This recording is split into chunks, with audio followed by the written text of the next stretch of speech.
Welcome back to MP Access. My name is Ekaterina, and we are only 1 week away from 5-Star Conference 2026. I'm very excited to introduce a very special guest into the studio, David Wharton, our editor-in-chief. David, welcome to the show once again. How does it feel to be on the other side of the studio? It's weird. Normally I'm over there. Yeah, it's very disorienting. Normally you're the one interviewing people, That's but true. not today. No. Not today. Things are different. So like I mentioned, we're only 1 week away from our biggest conference of the year. How are you feeling? Tired, mildly stressed, but better. Yeah, this is our busiest time of year. And exciting too. Sure, yeah. There's a lot going on. There's always a lot going on. We have a small team. We do a lot. Everybody does a lot. We're small but mighty. That's the phrase that they throw around, yeah. So what is your day-to-day workflow looks like 1 week before such a huge conference? Well, right now, there's all the daily stuff that we always have to do, putting out our daily publications, because that doesn't ever stop, whether there's a conference or not.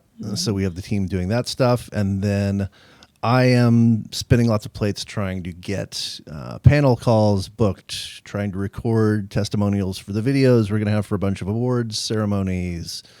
At this point, mainly just trying to chase other people down that I need things from and get them to give those things to me so that we can put it all together with not much time left. Yes, lots of exciting things are coming up at the 5-Star Conference this year. I'm excited.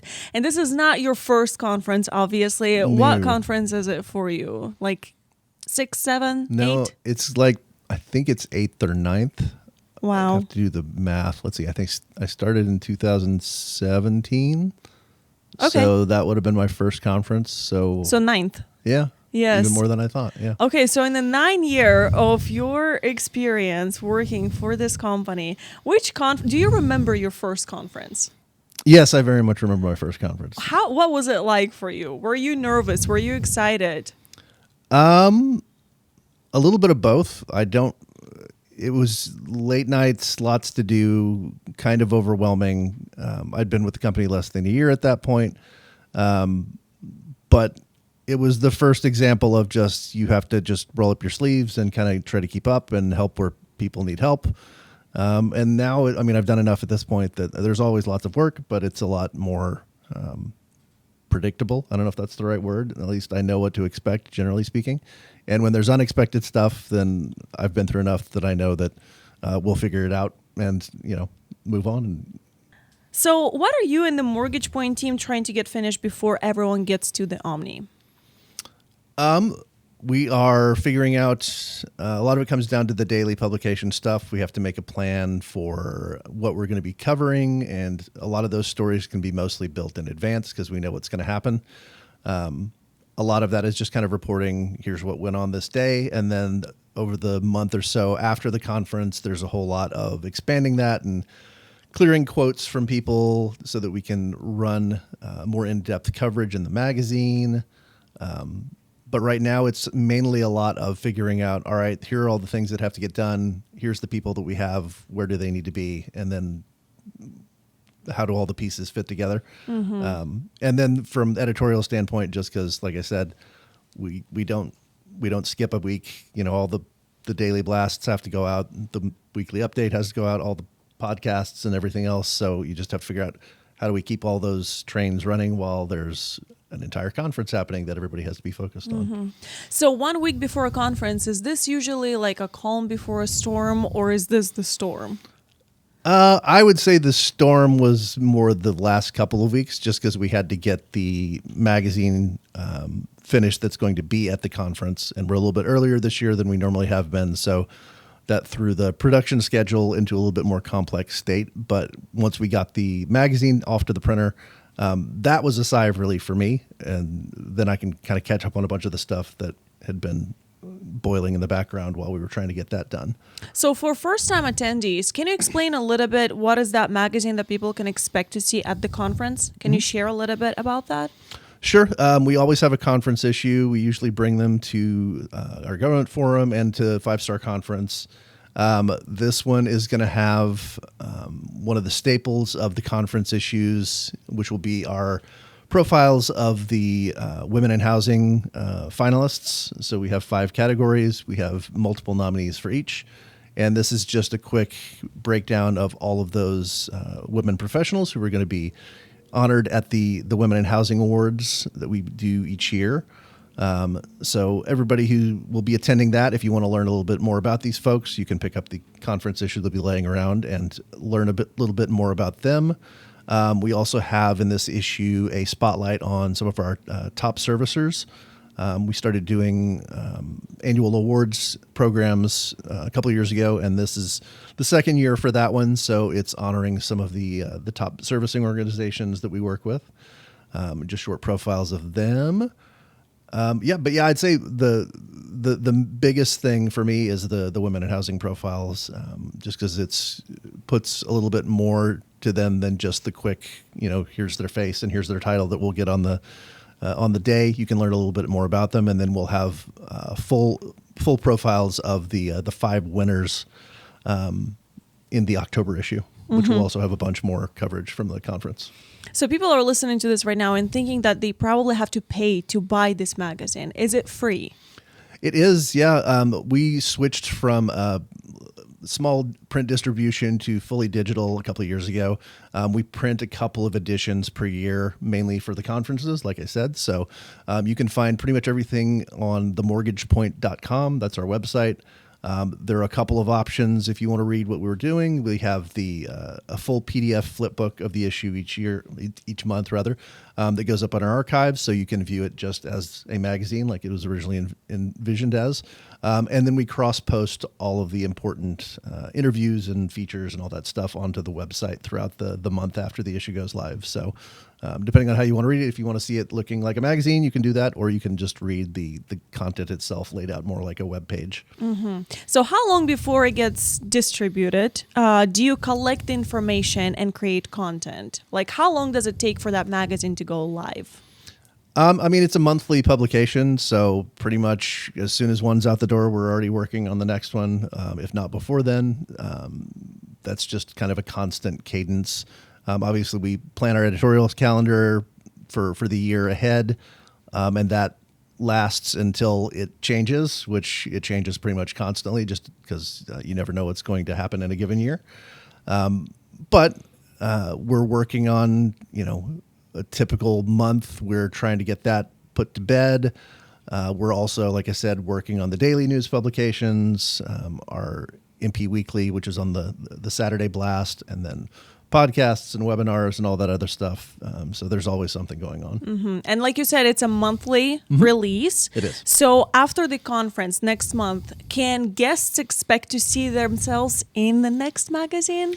Some may be in the September issue. Like I said, because of the conference being a little bit earlier this year, that changed up our calendar just a little bit. So the September edition will be maybe a little bit of stuff from the conference, but the bulk of the coverage is going to be in the August issue, which is the one that's going to be at the conference, and then October, so that we have time to actually get through all the recordings and pull quotes and all that fun stuff. So October will be the one that has lots of photographs from the conference. So yeah, if you're there, you may show up in one of the photo spreads, as well as coverage of the various forums and panels, the big events like Keys for Life and Women in Housing. And it'll also have the October issue will also have, like I said, those profiles, slightly longer profiles of the 5 Women in Housing recipients. And also our Lifetime Achievement winner as well. Okay.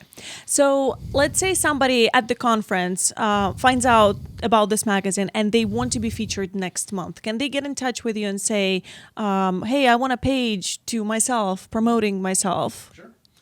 You can email me at david.wharton@thefivestar.com. I'm sure we can put my name up on the screen or do something fancy like that.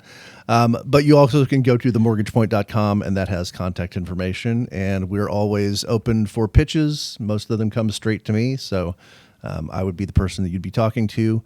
And we have options for just purely content-based pitches. If you just have somebody on your team that wants to talk about a particular topic, or more self-promotional, we have advertorial options if you want to run a couple pages promoting a product or the services that you offer. We have those options. We also have webinars, podcasts. Yep. Yes. Let us know if you want to be featured. Get in touch with us. Yeah, we got a lot going on. So how do you decide what mortgage point should be covering on site during such an important conference? This year, we're doing it a little bit differently than we have in the past. We've had labs. We call them labs. We call them forums. But essentially, we've done programming that's divided by topic for as long as I've been doing this. This year, we divided up where each room is specifically focused to a large track. So we have investment and lending forum, which I'm helping oversee.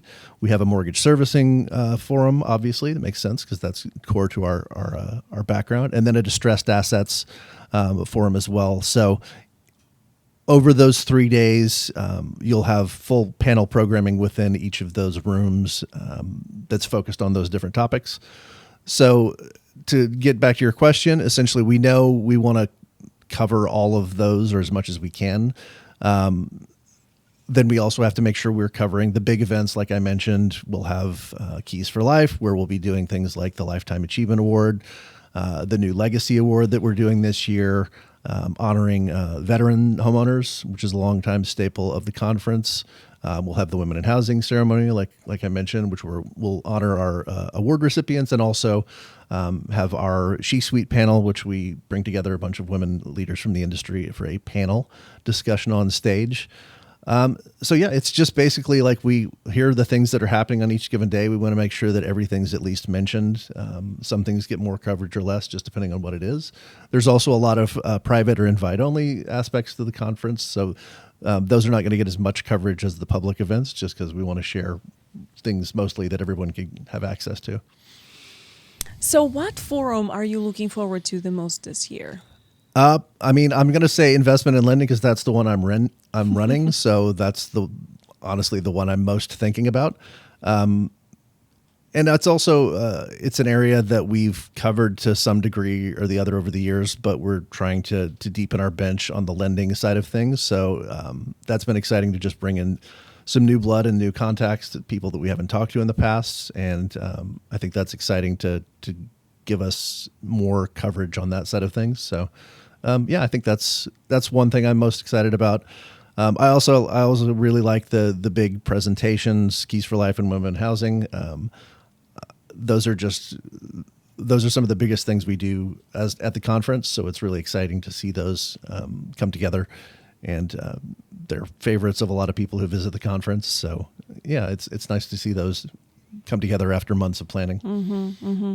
So investment forum, is that invite only or anybody can attend that? Anybody can come to those. Any of the forums, that programming is open to the public.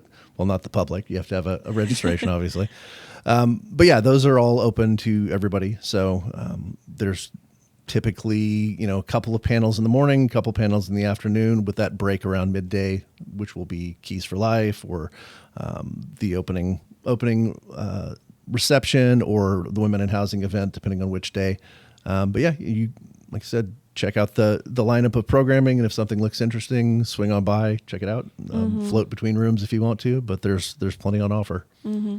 So with so much going on during the conference, how do you balance normal day-to-day news coverage with conference prep?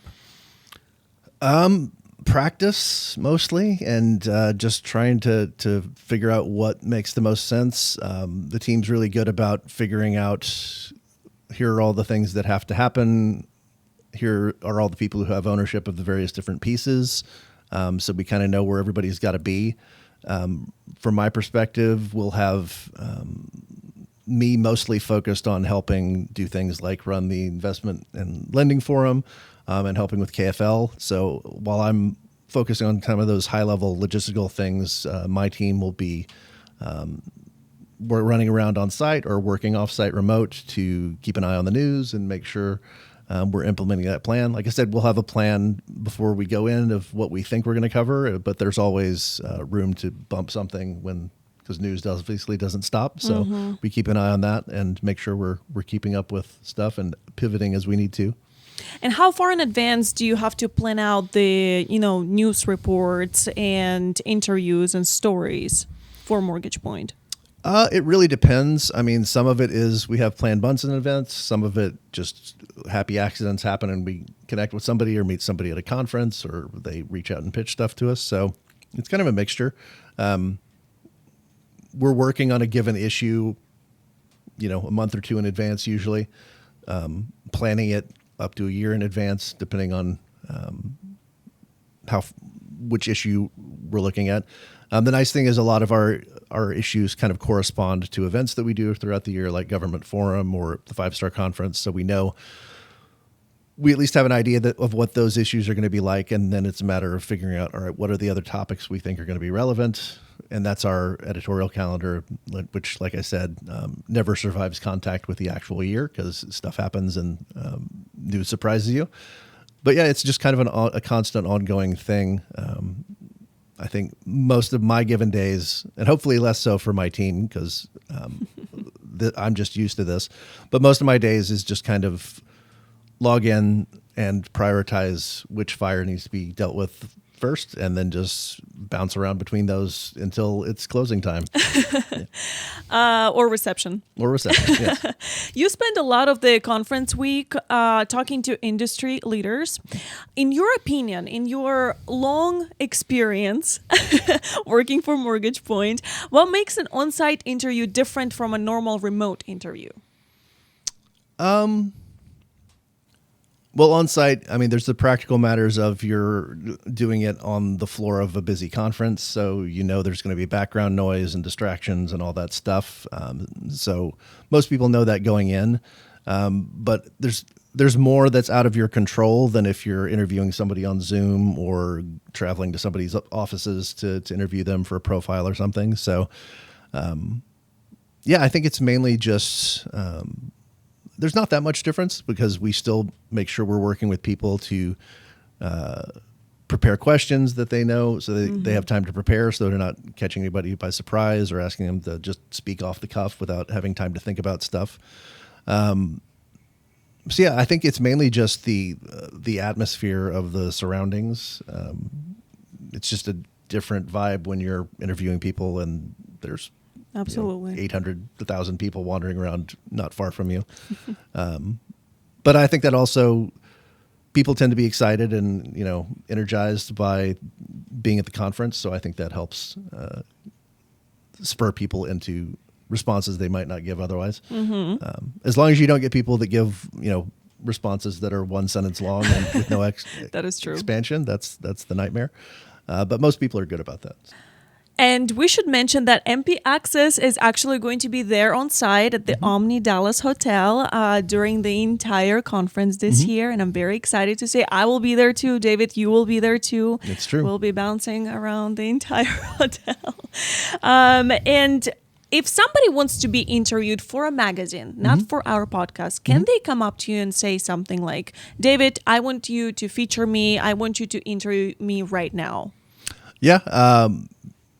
If you see me running frantically from place to place, grab a moment or grab my attention at one of the receptions. I would say, pro tip, have a business card that you can leave with me so that I can remember you, because otherwise I will be like a fruit fly and I will forget it moments after we talk because there's so much going on. But and like I said, you can also reach out to me via that email. But usually just there's so much going on. We may not get very far in the discussion, but I love to meet people. And we've definitely had things come out of those moments at conferences where somebody pitched something to me or even just introduced themselves. And then I follow up after the conference and see what makes sense as far as working together or what they want to talk about.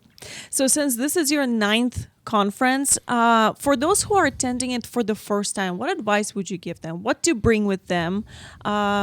What to not bring? What kind of attitude to have? How to network with people better? Water, hydrate, wear comfortable shoes, bring ibuprofen or something. You're going to get a lot of steps in. Choose your footwear somewhere in the precarious balance between looking good and not being miserable at the end of the day. I would say take advantage of, really look at the agenda and take advantage of all the things that are there. Figure out what makes the most sense for your time. Check out the panels. If there's topics that interest you, take advantage of things like the block party to network. There's opportunities for pretty much every segment of the industry. So I would say just, kind of make a plan based on what you see in the agenda, but also don't be afraid to float between stuff. And, you may end up with a conversation that leads to a great business opportunity with somebody that you meet in the lobby. Mm-hmm. You never know. But I would say generally just kind of have a plan and understand what all's happening as best you can so that you know what you're trying to get out of it and where you want to put yourself, because there's a lot happening all at once, and you just want to make sure you're using your time best would be my advice. In your opinion, when is it the best time to network and meet people and actually have like a meaningful conversation with them? Obviously not during an event or forum or a panel. When is the best time? Is it breakfast? Is it lunch? Is it reception? Is it happy hour? All the spaces that are intended for that, like the block party or the receptions, are great. I would say also another good tip is most of the panels have a little bit of padding before and after them. So if you see a panel and you have a question for somebody on the panel, you can usually catch them. Most of our speakers are pretty generous, hanging out and talking to people afterwards. You see those groups kind of gathered. So take advantage of that if you can catch somebody. Obviously be respectful of their time, because some of them may be coming off stage and then immediately racing to get to another event or having to catch a plane. So be thoughtful and respectful, but there's lots of opportunities. And even just catching people and passing between things in the hallway, you'll see all sorts of conversations happening pretty much throughout the conference between people like that. So while we are talking about speakers, I asked Gina last episode who she's most excited to see. I'm interested to hear your answer. She said Tiffany Fletcher. She is her fangirl. She loves her. We love Tiffany also. What about you, David? There's lots of people that I'm always excited to see. There's a few people that I'm friends with, both inside and outside of the industry. Candace Russell over at Carrington, a good friend of mine who has socialized and actually played some of our board game nights and RPGs with us, because I'm a big old nerd who does that in my free time. But Candace is great.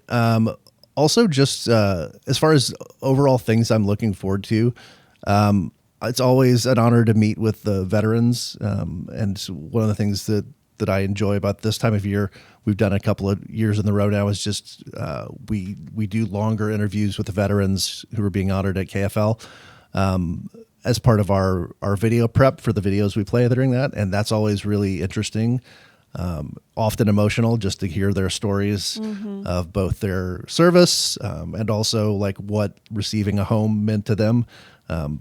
That's one of those things that I look forward to.